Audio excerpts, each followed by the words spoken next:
So how long do you think the Donald Trump government shutdown will last? Well, people are actually betting on this, and the current bet is that it's going to be greater than 30 days. So again, we're talking about the government shutdown.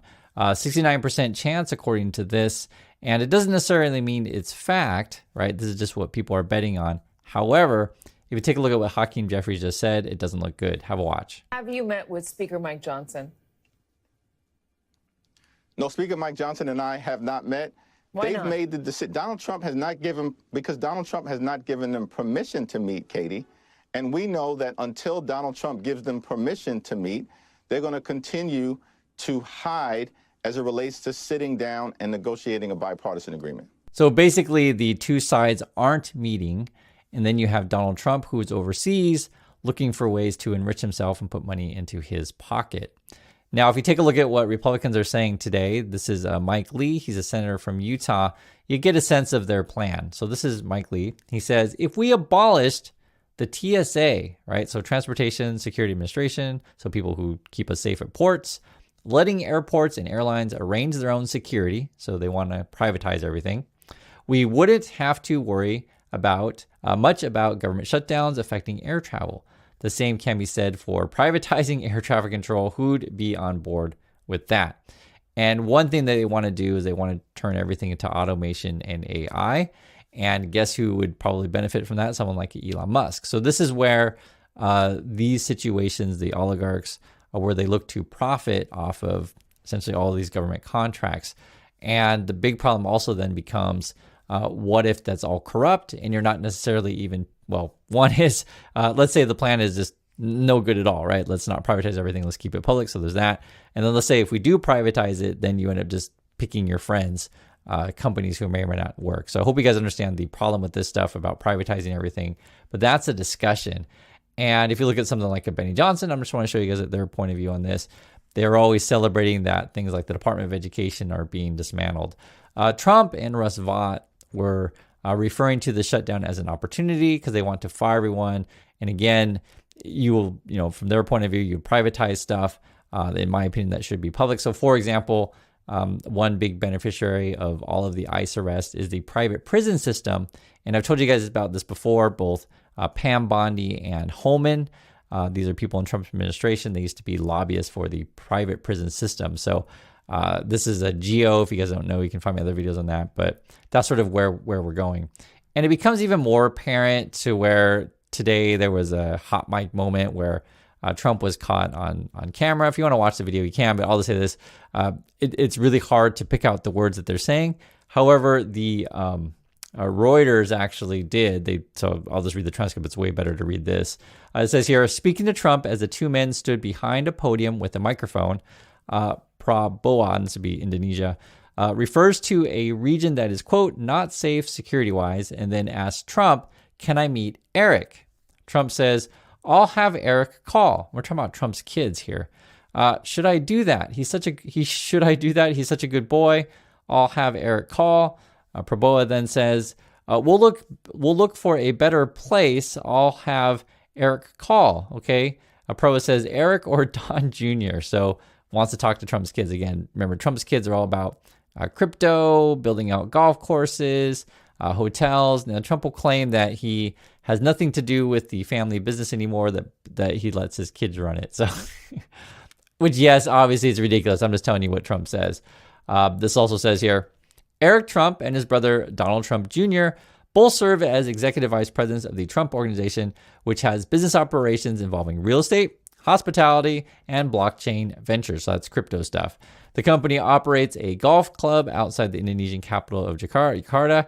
According to its website, another property in Indonesia, a golf club and resort in Bali, is listed on the website as coming soon.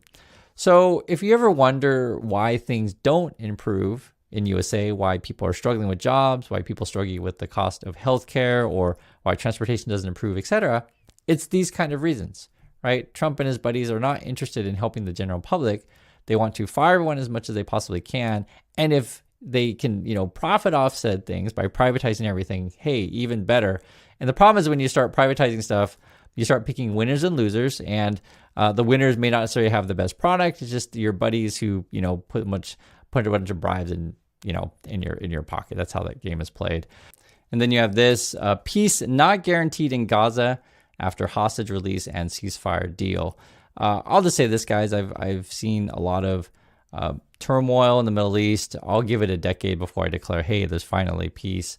You just never know with this stuff. And basically, from Trump's point of view as a real estate developer, this is sort of why that conversation with the president of Indonesia makes sense, or understand why we're talking about it, is because Trump's all about how can we build hotels and golf courses and casinos in Gaza. Trump said he would be proud to visit Gaza as Enclave faces $50 billion in reconstruction. There's a lot of money for them to be, to make. And, from Trump's point of view, those people in Palestine, they're just a little bit of a nuisance. If he can kick them out and develop everything, it'd be great properties according to Trump.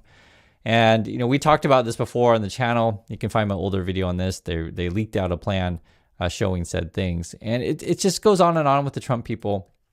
I think the MAGA people just ignore this stuff. They just, think that Trump's going to bring back all the factory jobs. I show you guys data on that. It looks like it's not happening. And then when you see what Trump's focus is, or his people's focus, it's, again, all about enriching themselves. So, for example, this is in the Wall Street Journal today. Trump allies sold sponsorship to what appeared to be a Treasury event. It wasn't. And essentially what it is there's planning in place and everyone's circling around, right? All the bros and the broliarchs and such, Elon Musk, etc., those kind of people. And they're looking to, benefit off government contracts. So having cocktail parties. And I guess the rumor was that Scott Bessent was going to speak about AI investing, etc. And then this is what's going on in USA. And I just want to sort of juxtapose the differences between what the Trumps and Musk are up to and then what regular Americans are up to. Basically, Americans are just fighting each other. That's essentially what it ends up being. And so then you ignore what Trump and Musk are up to, right? You forget about the inequalities in society and just blame your fellow workers. So, for example, this is just today here, U.S. approaching 340 mass shootings this year after a deadly weekend. I mean, it really is a lot. And the way you're defining this, I think it's if a shooting involves 4 or more people other than the shooter. I'll read a little bit here. It says 337 mass shootings occurred so far this year. We're not even finished with the year yet. As of October 11th, according to the Gun Violence Archive, any incident involving more than 4 people being shot, not including the shooter, is considered a mass shooting by TVA standards. There is no standard definition of what constitutes a mass shooting. I mention this stuff just because I think it matters, right? I would prefer not having mass shootings in the USA. I think it's just the reality. It's unsafe in many places there. Too many people have guns. There's too much economic inequality. You have a lot of crime, right, for all kinds of reasons because of society isn't there to support the people. And effectively what it ends up being, if you want to go down the Trump point of view, just to understand how this is all constructed, Trump will just, again, get you to blame your fellow worker. That's what the Trump people want. They don't want you to question Elon Musk or Donald Trump. They want you to worship their wealth, in fact. And then instead of investing in the people, be it with education or infrastructure or invest in say renewable energy jobs that would benefit everyone, invest in new technologies, better, medicine, any number of things, basically invest in your people. If you do that, you can actually alleviate a lot of the problems that people are having. But if you don't do that, right, which is essentially the Republican plan, if you want to privatize everything, try to profit off everything that you possibly can, and then you get gross inequalities, and then you just get this stuff, right? Massive violence in the USA. And this is unfortunate truth. I know it's tough to talk about this stuff, but I just want to lay it all out there so you guys can see exactly what's happening and what the Republican plan is. And at the moment, the shutdown is still continuing, and it looks to be really ugly and greater than 30 days. So that's my thoughts on this stuff. Please be careful out there, and I'll catch you all in the next video.